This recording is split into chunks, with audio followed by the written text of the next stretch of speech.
offense today. And You saw that? yes. And also Curtis Hodges has been out. Yeah. Shoulder. Are those related things? Not really. Elijah played both ways, obviously, you know that. He played a little bit of running back and he played linebacker, and I think we need a fullback kind of guy. He has that body where I think he could help us over there. So, which is we're looking at it, but I think he could help us. So we'll see. First practice in game prep mode. What was your impression? I thought it was pretty good. I think the players kind of know now. It's always hard when you give them a day off, and they come back, and then you tell them, okay, there's going to be a developmental team. They kind of start looking around and going, oh, that means I'm not in the top two. How are they going to respond? I thought they responded well. I thought they went out and gave effort, and we told them the story about Cam Phillips. He started that way last year, and lo and behold, by the end of the year, he was starting.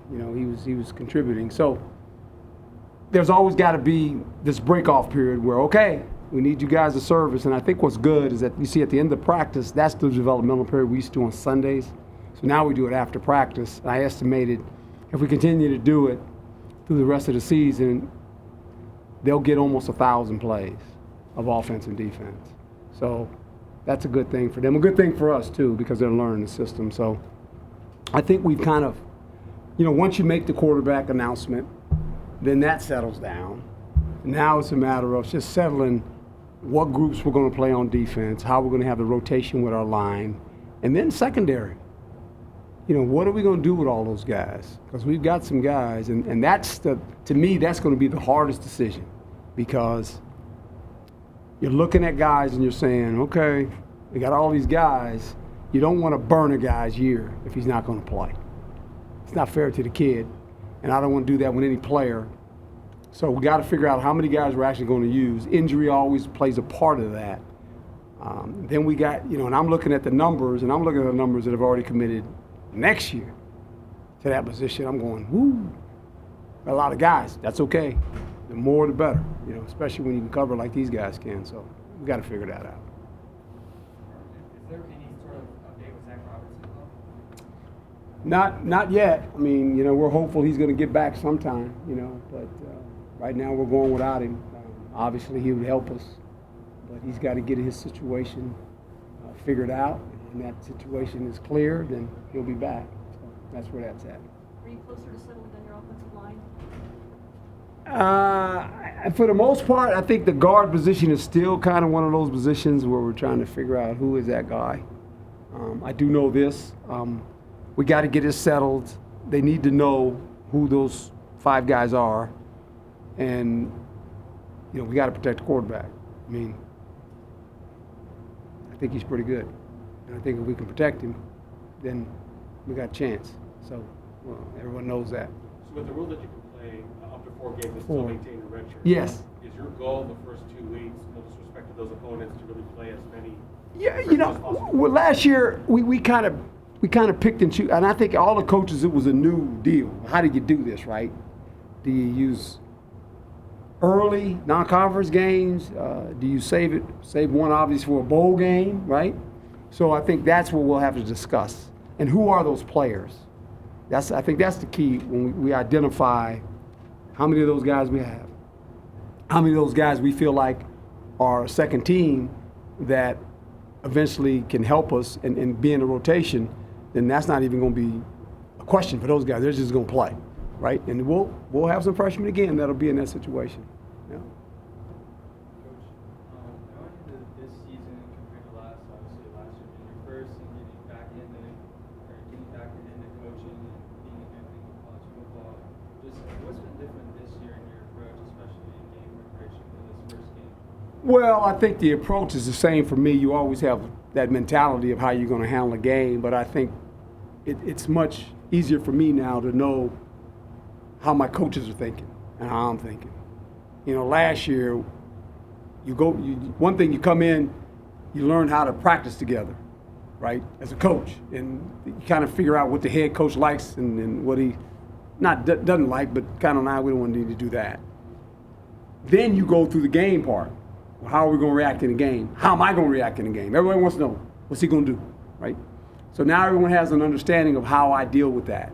So I'm more comfortable going into this, and I think they're more comfortable with me, knowing that he's probably going to say this, right?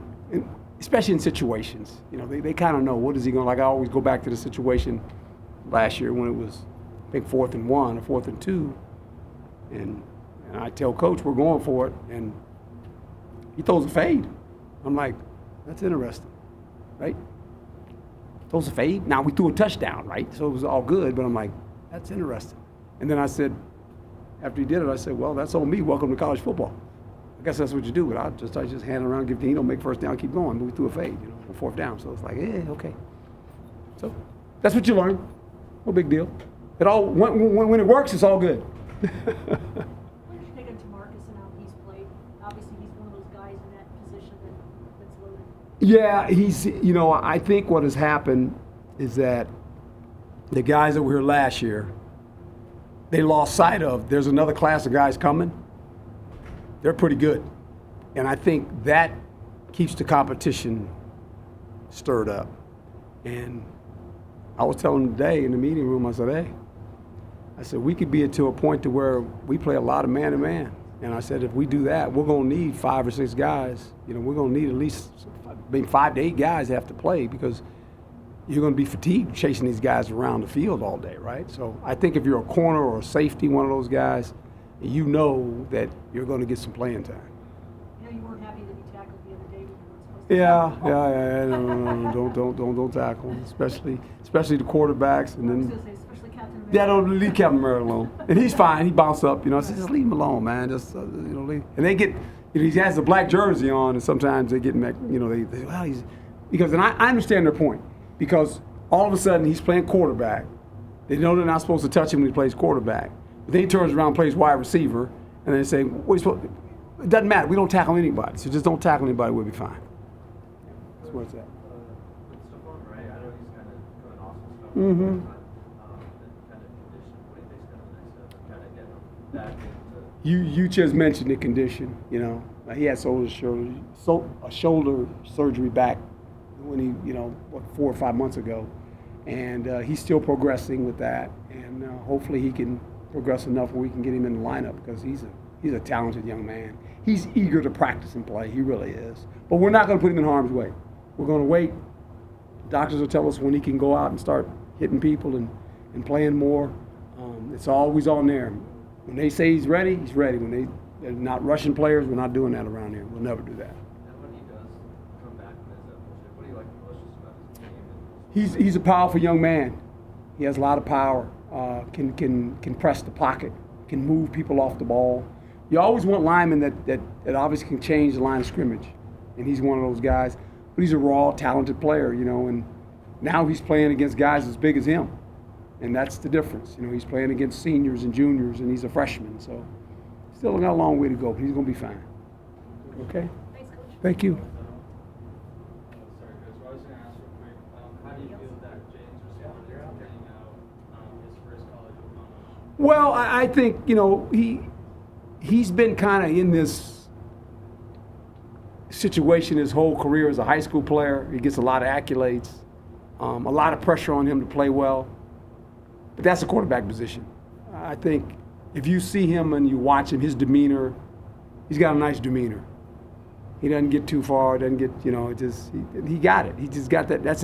It's built into him.